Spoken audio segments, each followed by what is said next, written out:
আসসালামু আলাইকুম। আপনারা সবাই কেমন আছেন? আশা করি সবাই ভালো আছেন।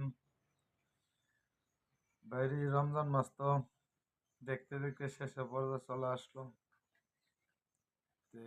কালকা দিন গিয়ে রাত্রে 27 নামাজ আশা করি সবাই পড়বেন।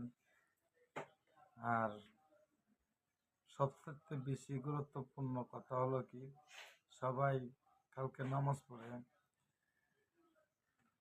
ইরানের জন্য দোয়া করবেন, যাতে আমাদের মুসলিম কান্ট্রি জয় হয়, ইহুদিবাদী ধ্বংস হয়, সেটি সবাই দোয়া করবেন।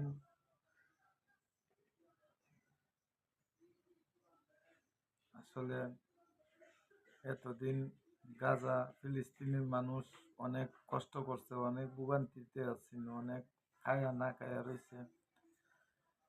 মুসলমান আসলে ভাই অনেক নির্যাতিত হতে, সবাই মুসলমান সবাই এক হয়ে দোয়া করবেন যাতে ইহুদিবাদীর মানুষ ধ্বংস হয়ে যায় আর আমাদের ইরানের জয় হয়।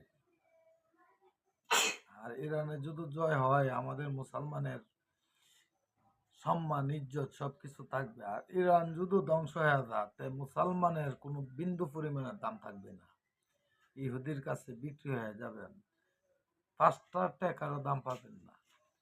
সবাই দোয়া করেন ইরানের জন্য, ইরান যাতে ইহুদিবাদীকে হারাইতে পারে, তাহলে আমাদের মুসলমানের অনেক নাম থাকবে। রাখি, আসসালামু আলাইকুম, সবাই ভালো থাকবে।